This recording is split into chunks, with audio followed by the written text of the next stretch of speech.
It's amazing. It's a long to jobs. And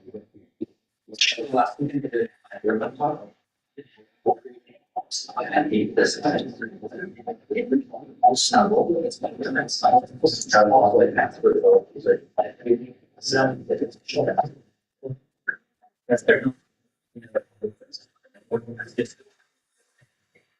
Secondly,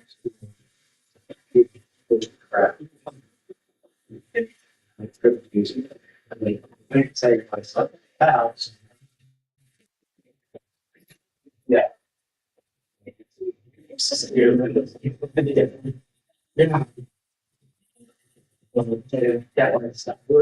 Good evening. Good evening. Welcome to the first meeting of the Busy Speaker Series, the season 2024-2025 season. And it's my pleasure to welcome you, and the Small Business Center welcomes you as well. And just a little bit of update on the School of Business. You know, as of this year, we're running the full added programs to the School of Business, that is the certificate and the diploma in business in our first full year in it, even if we started a little bit last year about it. So, and this series is organized as a way to connect the School of Business to the community, campus community, and community at large.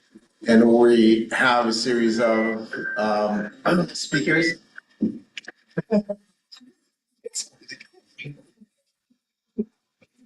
And yes, welcome. And we're going to open the meeting today with prayer. And our business club leader is going to pray for us. And after that, our dean is going to introduce the speaker for tonight. So it's my pleasure to welcome you, and a couple of announcements, but the dean will bring you up to date on that. So Joanne, please, you can pray. So bow our heads and close our eyes. Dear Lord, be with us today as we are here to listen to a speaker series, help us to learn some stuff and to gain a better understanding. Be with us as we write the papers that we have to submit for them and help them to reflect what we've learned. Be with us for the rest of the day. Help us to get the stuff done we need to get done and to just enjoy the rest of our day. In Jesus' name I pray, amen.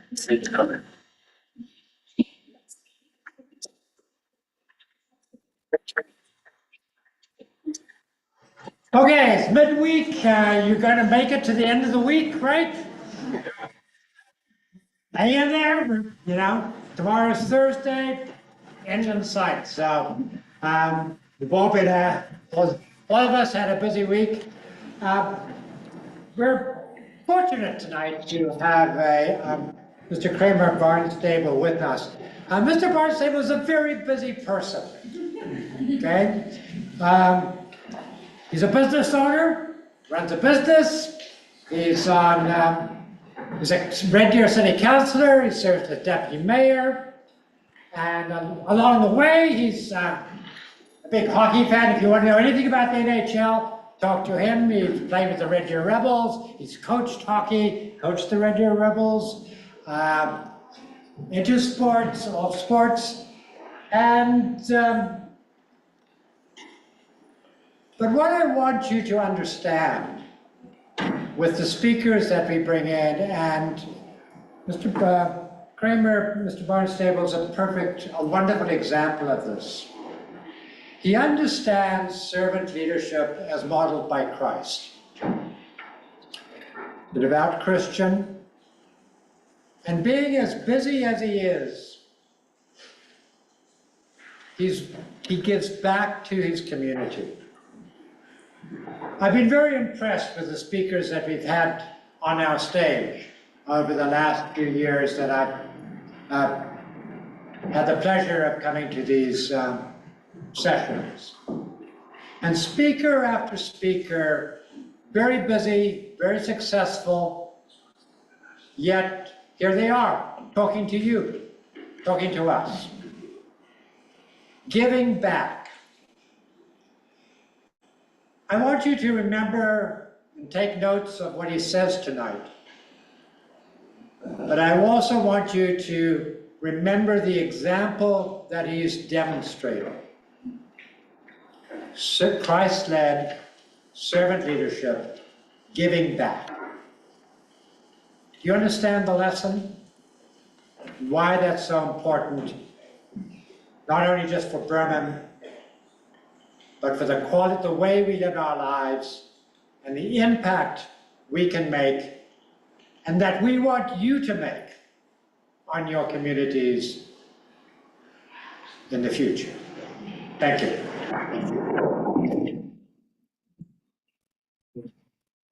Thank you for that introduction. How's everyone doing tonight?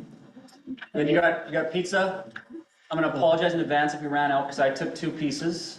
I was hungry, but I know how college is and how university goes. I'll get into that in a little bit and how I'll speak. But the title of tonight's presentation, I know that you've had a number of different speakers that have spoken to you in the past. I know this is the first of this year. So I'm not sure if some of you have been able to attend one in the past. I know obviously the leaders here have. But the title tonight is Growing a Successful Business While Contributing to a Growing Municipality. And as a joke, has anyone watched The Office? Any fans of The Office here? Any of you fans of The Office? I bet it kind of sounds like Limitless Paper for a Paperless World. Did you guys remember that episode? So if you wanted to have a chuckle with that, I did as I wrote it. I thought that was kind of interesting.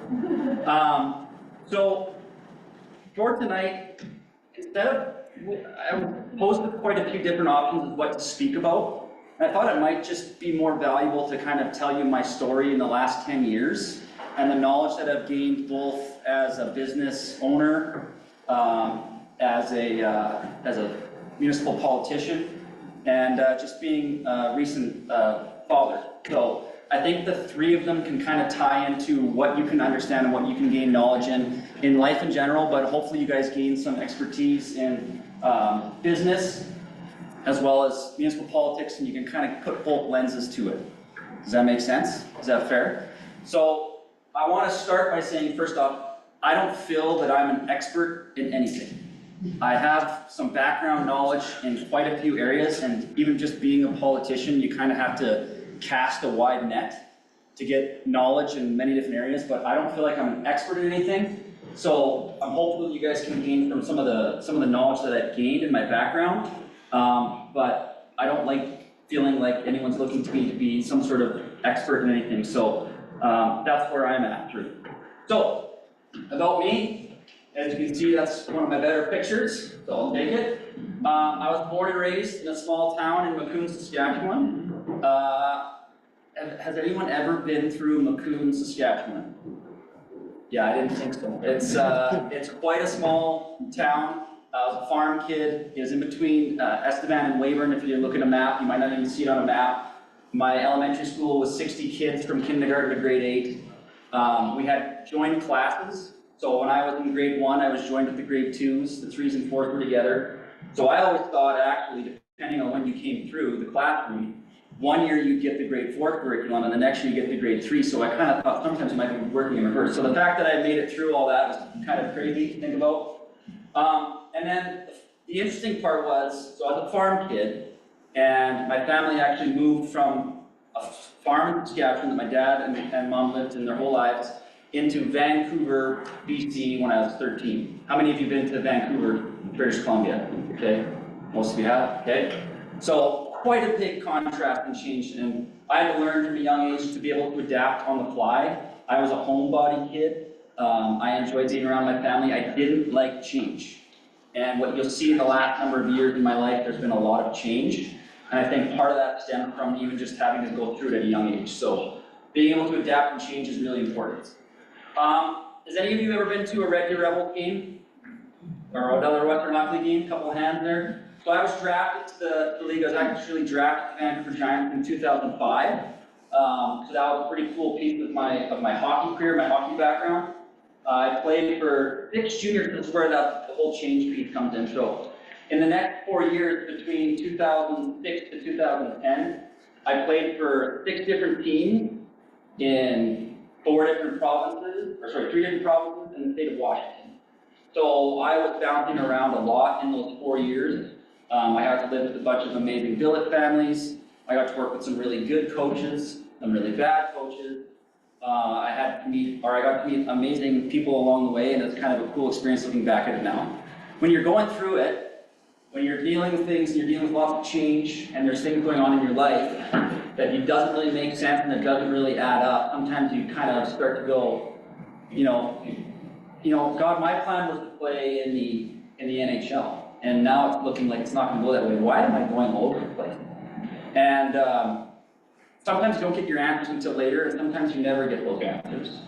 And some of the answers that I got later on was I'd have teammates that I played with that actually came and reached out to me that, were going through a rough time, and they remembered my Christian background, and they were able to ask me some questions and find Jesus through that. So it's kind of cool to look back at the story and see why I was put in those different situations. Kind of getting into what we're going to talk about tonight now. So I began my post-secondary career or life, that part of my life, in 2012. I transferred to RDC at the time. We have a thing on council that if you call Red Deer Polytechnic Red Deer College, you put it in the fine jar. But when I attended, it was Red Deer College, so I call it that. I transferred there in 2013. I got my first sales job. I was kind of like most students. I worked in construction and landscaping and jobs that I could do where an off-season job, so they're a little bit easier to get. I got my first job in sales, which I found I had my own office in 2014. So that was kind of cool, still going to college and having an office job in sales. It's kind of tough to try and toe that line and figure out time commitments, which we're going to get into tonight as well. I married my beautiful wife in 2015, if she wants to wave. To give her a hand.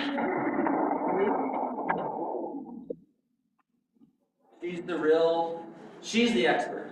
I'm just along with the rest. And then I launched my business in 2016, which we'll talk a little about tonight as well. I graduated college in 2017 with a business degree. Used some of those skills, and I launched a second business in June of 2017. So fresh out of college, I was owner-operator of 2 separate businesses. So kind of a busy part of my life there. In 2018, as the Dean had mentioned, I was hired as the Red Deer Rebels goalie coach. So that was a pretty cool opportunity I was able to take in 2018. And then in 2021, kind of nothing that really adds up to what happened in the second last bullet point there, which I was elected as a city councilor from City of Red Deer in 2021. I still am to this day. We have just over a year left on our term. And I'll get into how that happened. And then the absolute coolest part about my story is the last piece there, which we had our first child born in 2023. And he's just a ball of laughs. Other than tonight, his bedtime was a little earlier because he's a bit grumpy, but that's okay. We give grace. So I want to talk to you about entrepreneurial spirit. So I don't know about anyone in this room, maybe there's a few of you in here, but I felt like I had sort of an entrepreneur, that's a hard word to say, an entrepreneur spirit when I was a really young age. I had a desire to kind of run my own thing. You see the kids out there with the lemonade stands, and they probably have that sort of something inside them that likes to be an owner of what they're doing. So when I was in a small town of Saskatchewan, lived on a farm about, it was 2 minutes away from the town, but wasn't accessible by riding a bike or pushing a lawnmower. And I started a grass cutting service and hung it in the post office. Now I had no way of getting the lawnmower to where I was going. I had no transportation for what I was trying to accomplish, but for some reason in me I thought, that's a good idea. Let's start a grass cutting service when I live on a farm, nowhere near the town itself. I don't think I had any clients, maybe I had one, I don't remember it, but it just kind of showed where my mind was. I thought, this is doable, let's get started. And maybe this is a dream that can still be fulfilled, but for whatever reason, when I was in about grade 3 or 4, I had this passion to create a restaurant called the Fuzzy Squirrel. Now, it sounds like a funny name, and everyone's like, that's a weird name. But my nickname when I was growing up was Fuzzy, because I had really curly hair. and everyone knew me as that. So it was actually going to be a restaurant that doubled in ice cream and had fancy gourmet ice cream after meals. You'd come for, you know, a meal that had a bit of everything, and then you'd finish with a gourmet dessert. So you kind of get there for the dessert, even though you ate your meal there. And I had planned for it all. I built a website in grade 6. If anyone can find this website, that'd be great. I've never found it, and I think it'd be worth a good chuckle if someone actually came across it one day. It's a grade 6 website, and back then that was, oh, I don't know, early 2000s, late 90s. I think building websites wasn't really a big factor back then, so I'd be interested to see what that looks like. And then going to my business, which I haven't talked about yet, which is called Stable on the Net. Well, I think you saw the logo on the opening slide there. Actually, in my grade 11 physics class, the business wasn't created yet. I'm just dreaming out what it could be. I was bored in one physics class, which I don't recommend if you guys are out there taking notes right now, that you're not doodling, but maybe you're doodling something that's going to be successful one day. I wasn't a big science guy, so probably why I was chosen to physics class. But in my grade 11 physics class, I drew out what my company logo, my future company logo should look like. And that's the exact logo that I use today. I'll go back a slide or two, so that's the logo there. I drew that on I remember on my notebook in grade 11 physics class. That's the exact logo I drew. Obviously it didn't look as clean cut as that. But it's funny how I had no idea back then what it would become. So that was kind of neat. I also inquired to purchase a landscaping company in 2016, so you could tell as I was nearing the end of my university college career, I was really looking into owning business. That's the direction I wanted to go. I wanted that ownership piece. That never ended up happening, and that's a blessing. That was definitely part of God's plan that didn't happen. And then after college, I owned 2 businesses months after receiving my business degree. So I was kind of quick out the gate to try and get myself into a place where I could be successful. So we'll talk about the success. So the logo I just showed you is the logo that's from it's still my main logo. This is actually, I did a soft launch this year, as this will be the limited edition logo that comes out in 2026 in our 10 year. And there'll be hats and shirts and whatnot. And I think it'll be kind of neat to have sort of that secondary logo that some kids will really be excited about owning that piece that maybe they were only at camp that one summer and they got to wear that logo. And it might end up becoming the real logo back in the future. But it's kind of fun when you have your own business, you can do stuff like that. Also, this logo, I was sitting one night after we put the kid to bed and I was like, I drew this on a little piece of paper and colored it with markers that I could find in the house. So it doesn't always have to be, you know, big graphic artist that you find. You can draw stuff out and get planned in it that way. So, as I said, I guess I never really mentioned back when I was at the age of 16, my family moved from Vancouver to Kelowna. So I was, that physics class I talked about, that was in Kelowna, British Columbia. How many of you have been to Kelowna before? Beautiful, beautiful city, hard to find work at the time. So that's where Stable on the Net kind of started. I was playing junior hockey, and I should probably tell you that Stable on the Net is a goalie coaching business.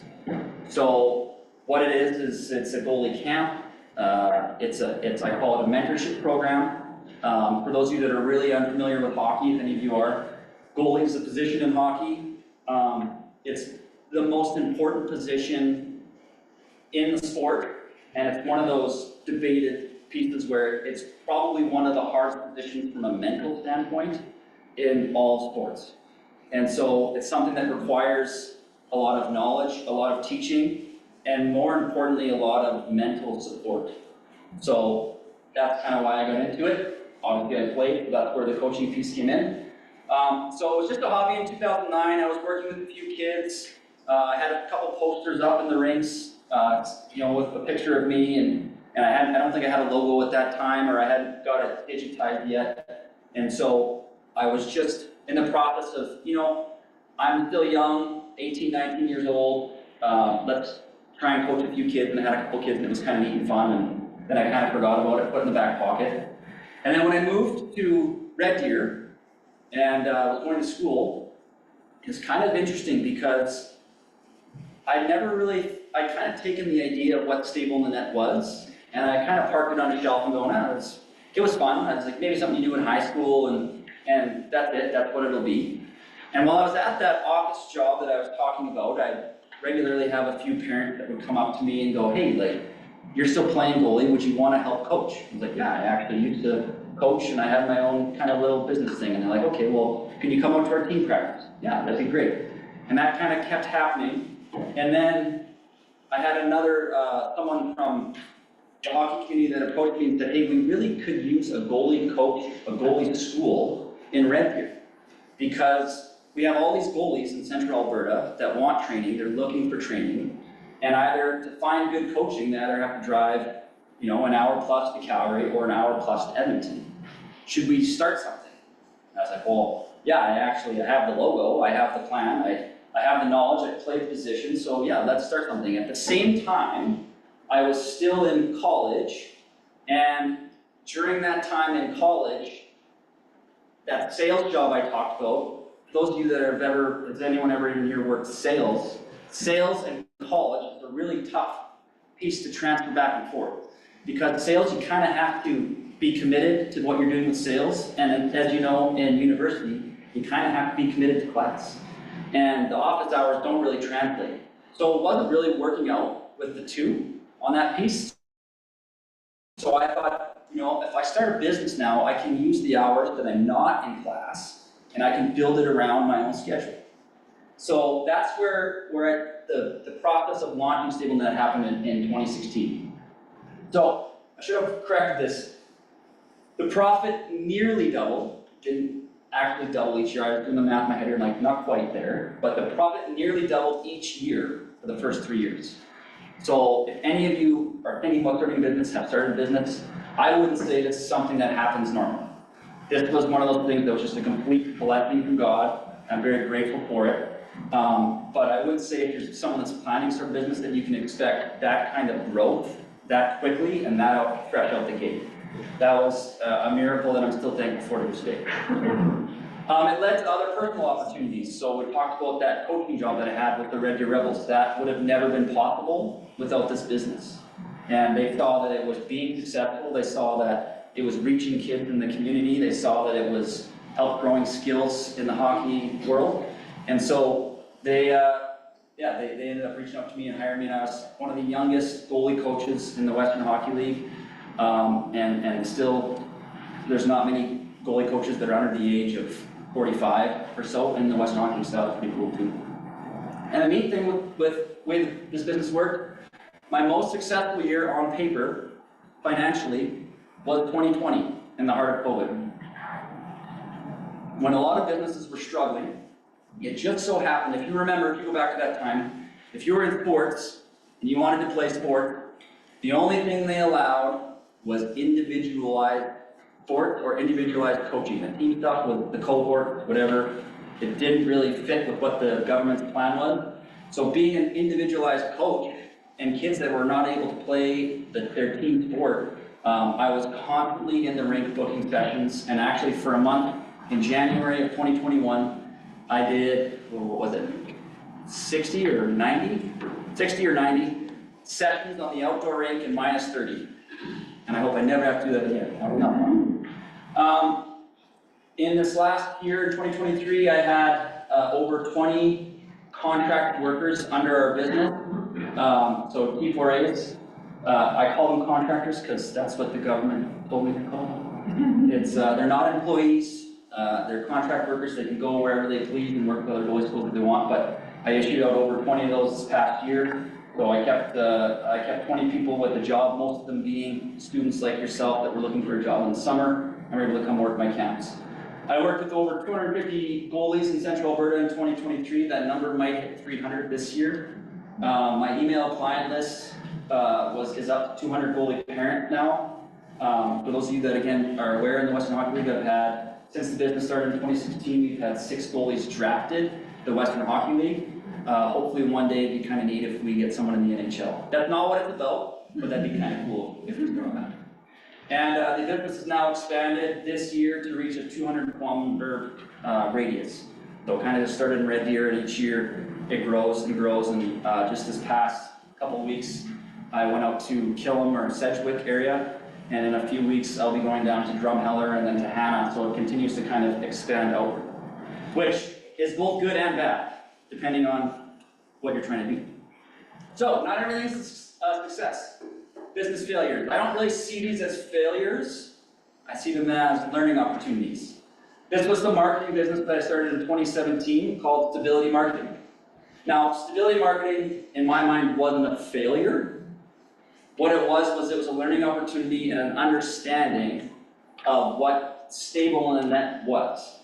So, what I mean by that is, stable in the net was fresh, right? 2016, I didn't really know what to expect. I kind of thought of it as a hobby. It's like, I gotta get a real job.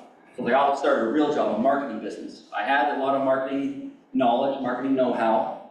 For any of you that know a lot about marketing or aspire to be in marketing, a lot of time commitment into, especially if you're searching out or seeking out new clients, you have to be on it consistently.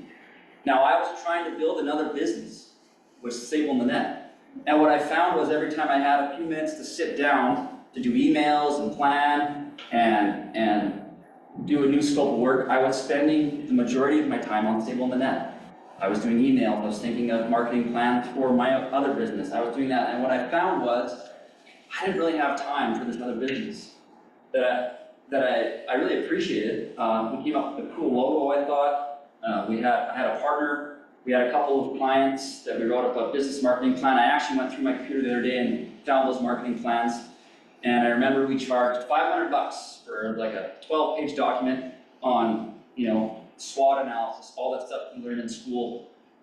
It was a really well put together document. And I was thinking, and in my knowledge now with what I do with being a politician in municipal politics, I was thinking those plans from a respected consultant agency probably be worth over 10 grand.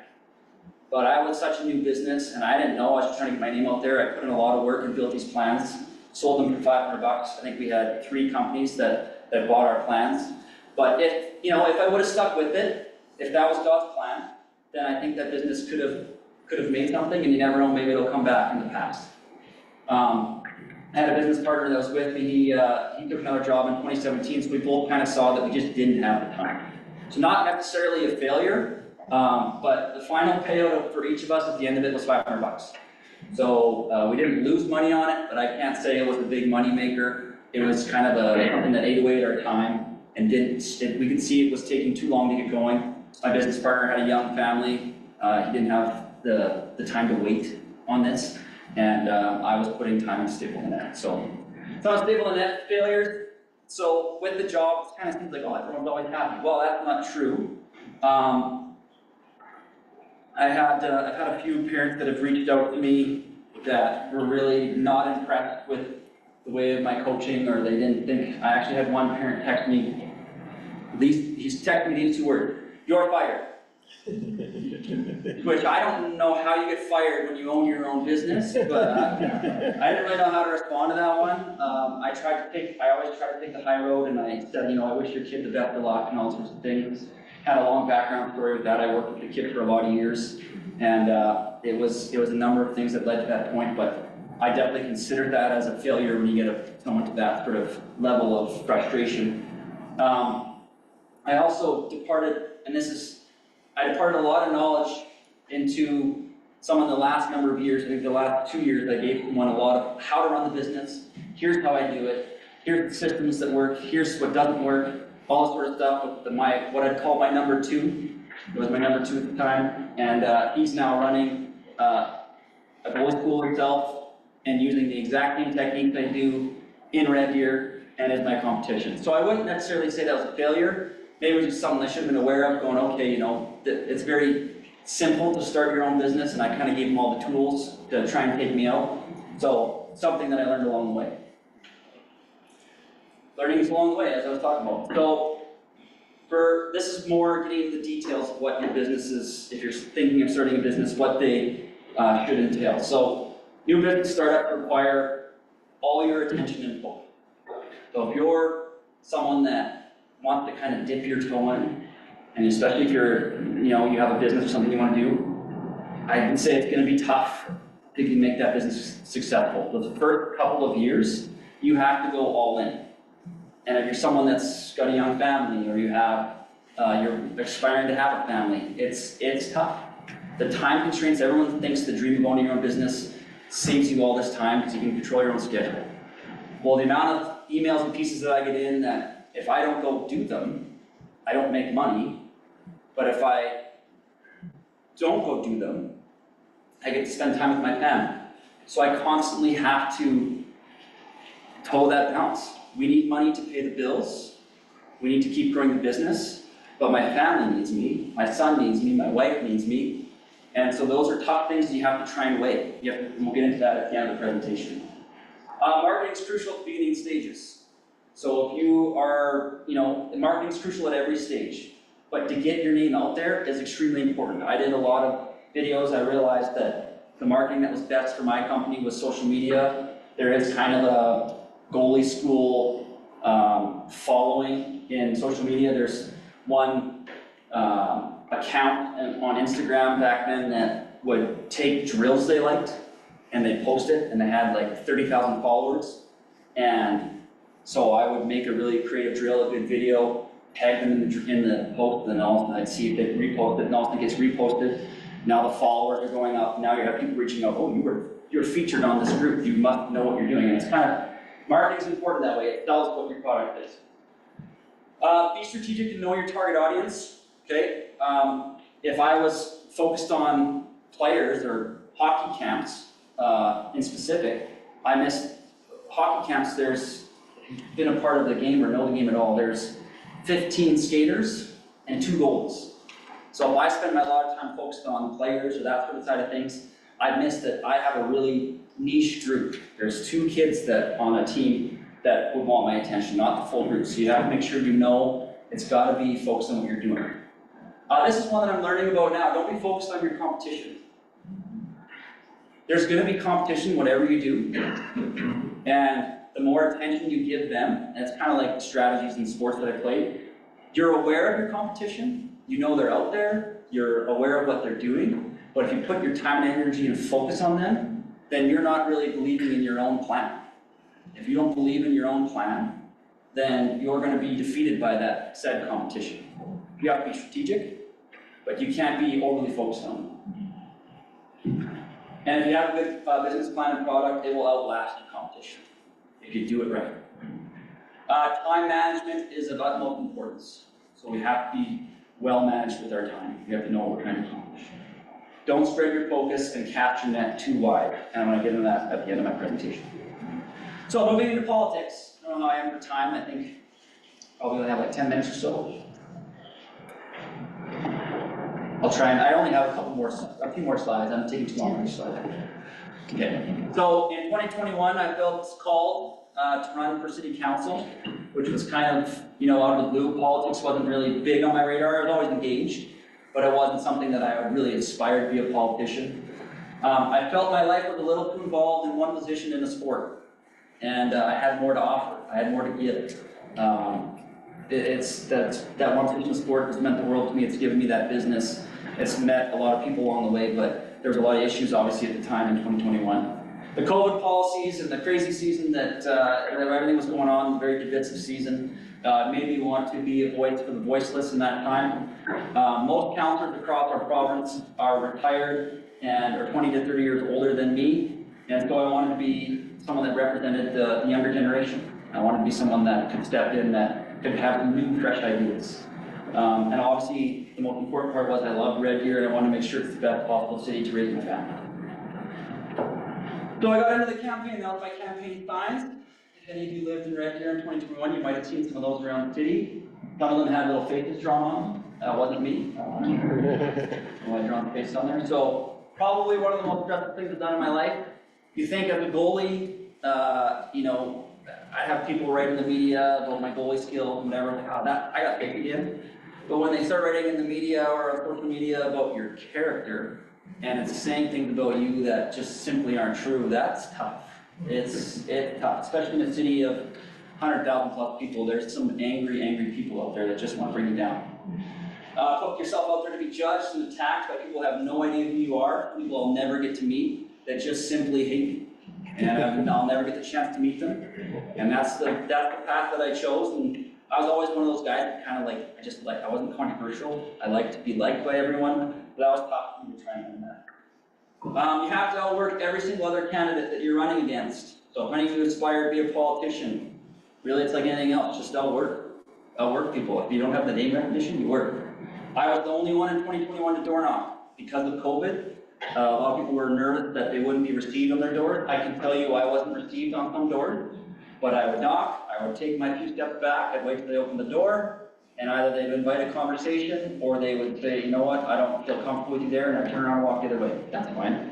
The amount of people that I knocked on their door that I didn't say a word to, and they said, you have my vote just because you're here and you care, probably more than it should have been. But they wanted someone that wanted to be there. Social media, we've talked a lot about, it's important.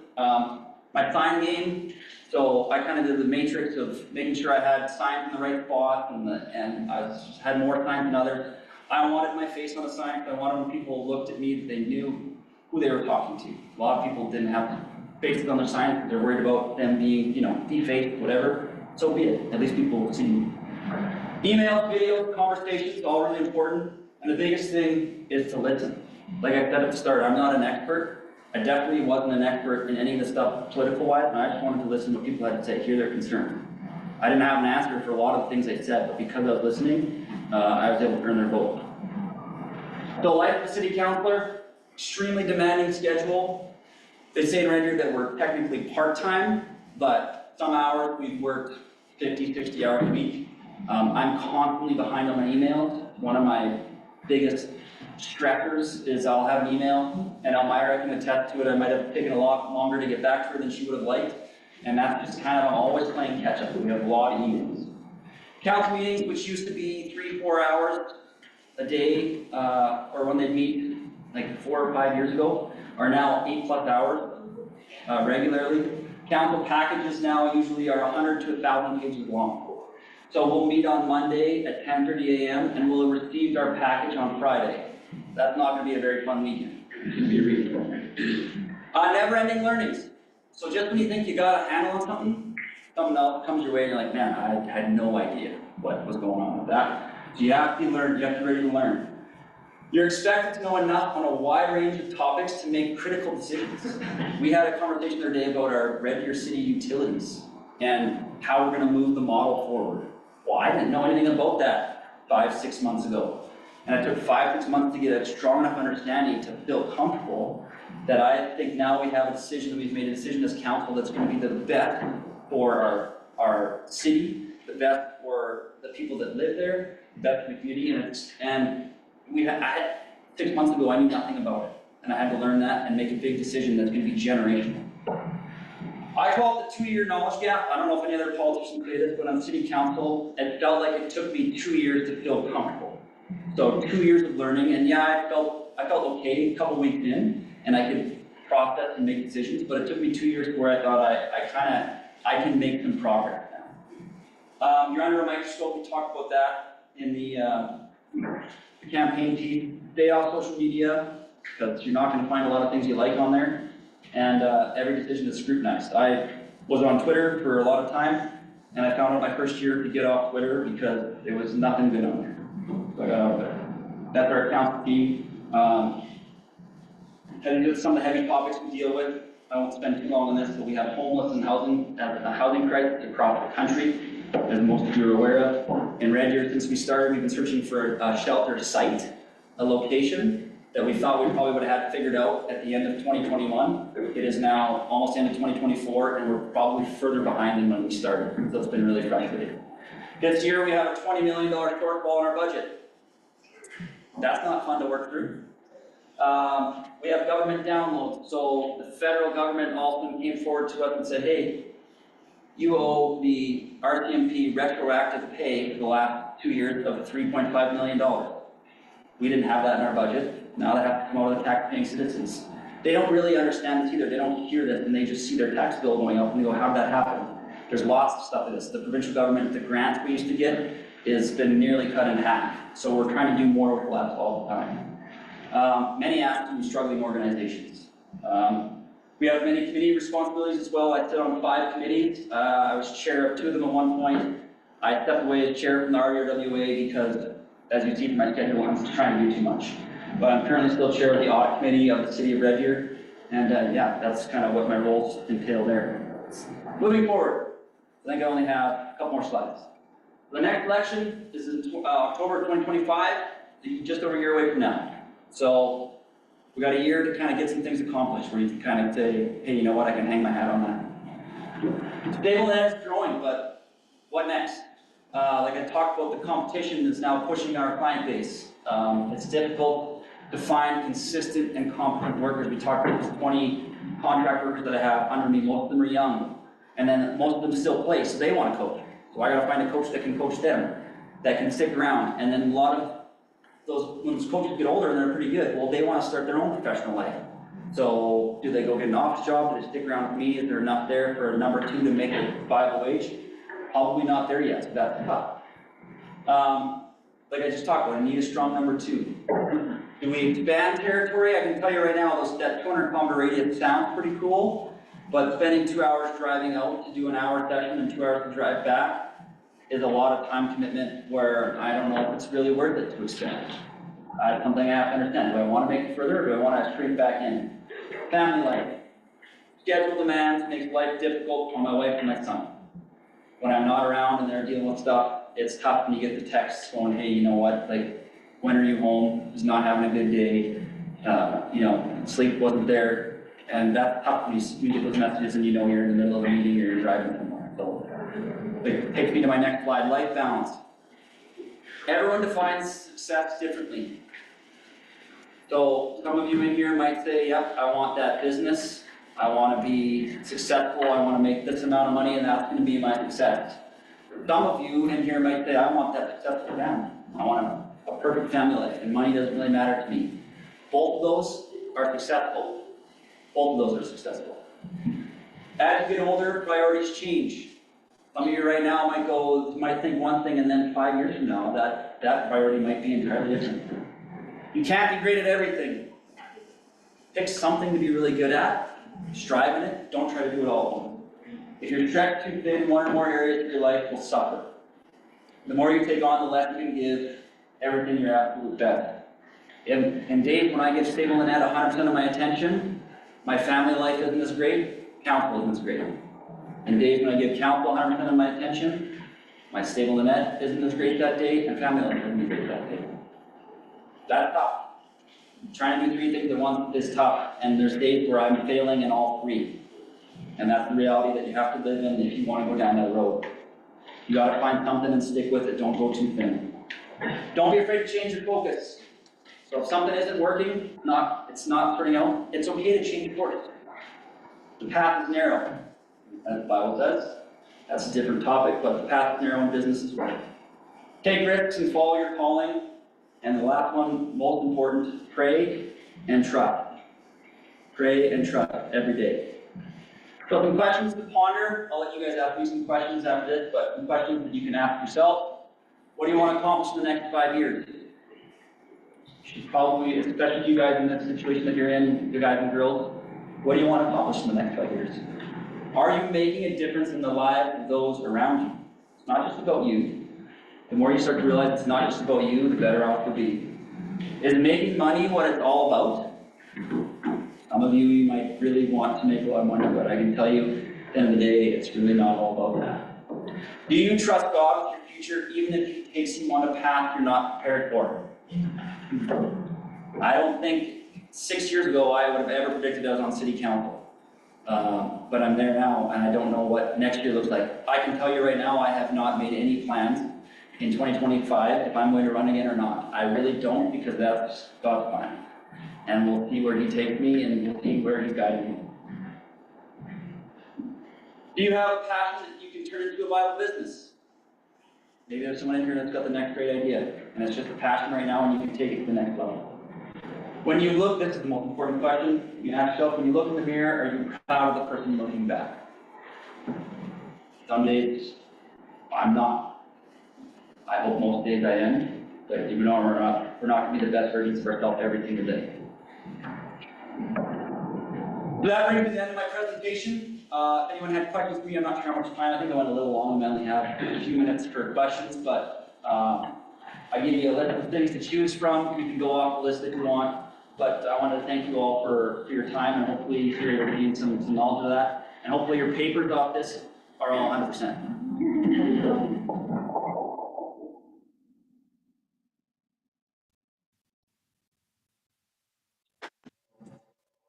Questions? Here's an opportunity.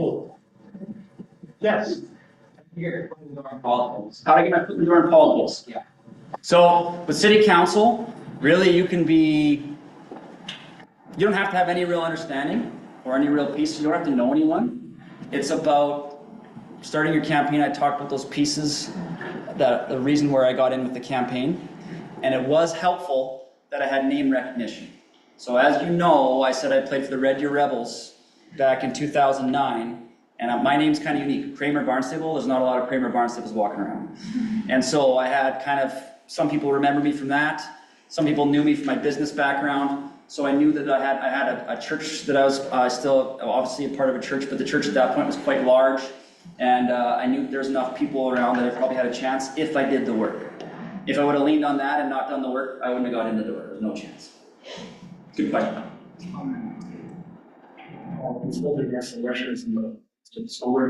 Yeah. What are one or two things you want to accomplish before that? Ooh, good question. I actually just had the city manager ask us that same question. So I should have a fresh response. You could be a city manager. There you go. Be the city manager. They make way more money, and they're not under the microscope of the county. The two things I said is we need to get the shelter situation sorted out. We just had a really good meeting with the province this past week, and I think that might actually give us a laneway to get there, which I didn't see possible, so that was pretty neat. This past week's been pretty cool that way. And the other one was just getting our budget and fiscal management at a better place, because to be $20 million in the hole, city governments, you can't run a deficit. So, not that I'd ever want to run a deficit, but the fact that we're in that position, by the next budget of next year coming into the election, I'm hoping that we're in a much better place financially. Those would be two things that I would really want to hang my hat on. Yeah, thank you. Yes. I have two questions. First, how do you manage your time while you were both students and you had at the same time two businesses? How you manage your time, like with all of the things you did? And my other question is, how do you manage financially when you start your business? And what is your advice for young people who want to start a business but from scratch, but they don't have any financially support? Tough question. So the first one, how I managed my time. Didn't have a son back then, which was helpful, because that would be a bit more difficult. Don't have children. Yeah, I'm just gonna say, if you have kids, it'll be way, way harder. Obviously, the one business didn't work out because the time management just didn't. There's not enough hours in the day. So to be in school and do the other one, it worked out well because I'd taken enough classes that my last year, what I didn't say in my last year was I was only down to 3 classes per semester. So I was able to focus a little bit more. In my off time, I stayed up pretty late doing the marketing stuff. And the way hockey usually works, the kids are in school. So my hours were early mornings, evenings, still are. So that midday when I'm in class, it works. And same thing with council. So the mid-business hours worked for me. And I knew that I was never been a morning person. And now there's 3 or 4 times a week where I'm on the ice at 6:45 a.m. So that means I'm up at 5:30. And I used to be a night person. And a lot of times I'm coming home from rinks and associations and I'm home at like 10:30 and I gotta wind down. So the time management piece is tough. I don't know if I actually have that figured out yet, to be quite honest with you. You got it. Expert. And then the other question was financially. Yeah. Can you just elaborate on that? How do you manage financially your businesses? And what's your advice for young people who want to start a business from scratch and they don't have many financially support or their family? For sure. So the beauty about my business is I don't have a lot of expenses tied to, I don't have a reoccurring expense like a business or bills that I have to pay on top of it. Basically, if I'm deciding I'm going to do something, I go and inquire about the expense, and then I bring in the revenue to pay for it, and the rest is profit. So a normal business, a brick and mortar business, where you're paying for your building each week, and you have employees and you have staff, you know that you have to cover those expenses, and you have to make above and beyond that to make yourself a wage. The neat thing about my business was, my only expense at the start was my kilometers and my ice booking. And then when I wanted a staff person to come in or a contractor to come help, I'd have to be at a certain amount of goalies before I'd bring someone in, so they were already covered. So the neat thing about how my business works financially is I'm not tied to a lot of expenses. So if I were to say, shut down tomorrow, I wouldn't have a list of expenses. All my expenses are already covered. So if you can get in a business, and I know a lot of businesses nowadays are online, work from home, little things like that, you can have something where you limit your expenses out the gate, you're gonna put a lot less stress on yourself.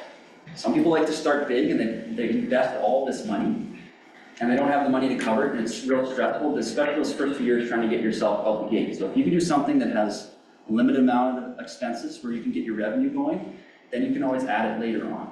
I mean, it depends on what you're doing though. Some businesses you have to start out the gate with a big investment. Some you can kind of get going without doing that. Actually, an interesting story, sorry, I'm taking longer to answer. My brother and my dad do a lot of things together in Kelowna. They just decided to start a baseball pool. So very similar to what I'm doing. I'm the youngest in the family, so it's kind of funny they come to me now for questions on it. And they wanted to invest in a big business partner to give them all this be tied down with percentages to help get their foot out the door. And I said, no, why would you do that? Because now you're going to be tied to this person and have this loan that you're going to be stressed out working toward all the time. They have the knowledge, they have the skills in baseball. Start small and build through it. Instead of being tied to someone else they didn't really need. But my brother, the big thinker, he wants the big grand piece. And I told him, start small and build that way. And then then you two. You don't have a third person that you have to pay out each month that isn't doing anything for your business other than the money he gave you at the start. So kind of neat that I went through that and trying to help him along the way. Coming back to that, you just said, so is there a point at which you would advise them to go out and at least kind of be a business? So that's kind of like business where there's no money put into it. Investment is going to grow on a higher level, on a higher scale. I really want to be able to do that. It's a good question. I think with what they're trying to do, they don't really need an investor. Obviously, with certain businesses, you need that investment to kind of take that next foot forward. But if you're doing a non-brick and mortar business and one that you can limit expenses, like kind of the way we have it set up, that you can just grow each year, each month, each session that they do, and then they accumulate the revenue and the profit that they have, and then they have that within their own accounts, and then they can go and expand how they see fit. I don't think there's a point, if I'm looking at my business, there's no value to me in seeking out an investor, because that will just be added stress and money that I'll be working to try and get back, and it won't gain any value. So, much different. If I was in stability marketing again, the marketing business, totally different story. If I would have had an investor at the gate on that one, I think my plans would have changed. I would have given it a lot more focus, a lot more attention, and I probably could have got some things going out the gate. But I tried to run it like they own the net. That's why after 7 months it didn't really succeed, and we only had, we didn't have, like I said, we each got $500 at the end of it. So, and we weren't in debt. If we would have had an investor, we would have been in big time debt, and that would have been tough, right? So, I know everyone always wants, for a baseball term, everyone wants to hit the home run right away. Don't be afraid about the bunts, the walks, the singles, those are wins. If you get on base, that's a win. If anyone's a baseball fan, it's not about the home run. Those happen sometimes, and sometimes God calls you to that, and you're fortunate enough, and other times you just need the little victories. One more? Yes. Yeah, so for me, I would like to ask, when you started the presentation, right, you did mention that you doubled your profits, especially during the COVID period. So I want to know, at the time when you doubled your profits, actually, what did you do? Did you put all your eggs in one basket? Did you reinvest much of the profit that you grow into the business, or you diversify, you look for other investment opportunities where you could put your money. Because I know that if you make profits, I mean, it's not just enough to make profits, because you can lose everything. Yeah. And then you also have the opportunity of making more. Yeah. The profits that you make. So personally, what did you do after you doubled your profits? In the COVID period? I wish I had a better answer for you, like I did this big investment or grant, whatever. Most of it came back to us as a family. During that time, we bought a house. We invested in what our family needed. So that's where I took the profits that we had. We got new vehicles, our vehicles were broken down, and we invested in them. We didn't spend a lot investing more into the company. The way in which I doubled the profits was, what I didn't mention was I also doubled my workload. So in my first year, well, if I went back and look, I have a Google Doc still. My first year, I did something along the lines of around 100 sessions. In my second year, I think I did close to 300 sessions. In my third year, I was over 600 sessions. So the work that I did, it wasn't like I just did the same amount of work and my profits doubled. I doubled where I was going. My name was out there, so the demand was higher, and I was just running myself pretty thin, but that's how I got there. Now, since that, my profits have still raised, stayed at the high level, and I've brought my sessions down. This last year, my profits were a little bit below what they were in 2020, but I did under 400 sessions. So I was able to build a product that people wanted, that people value, and I was able to raise the prices without them being upset, because that's the new value that it's now at. Keep my expenses where I had them before. They did double my egg cost at one point, so I communicated that to my clients. The prices are going up because my ice rate is doubling, so my cost of expenses. I was transparent to that to all people, not just like, hey, all of a sudden the prices are high. I sent to my email list, expenses are up, so prices are up.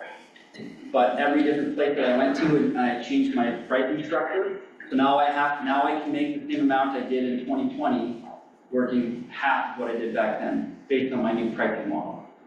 Hopefully that helps answer that question. Well, let's thank our speaker.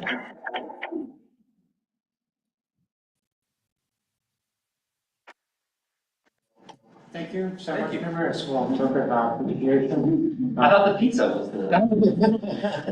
Good job. Thank you so much. Much appreciated. Do you learn something this evening? Yes. Good. Quick announcement. Yes. October 22. Okay, what's happening? As business students, you should know. Okay, the small business week. Okay. In the comment was quite the success last year. This year, it's even going to be greater. So keep that on your calendar.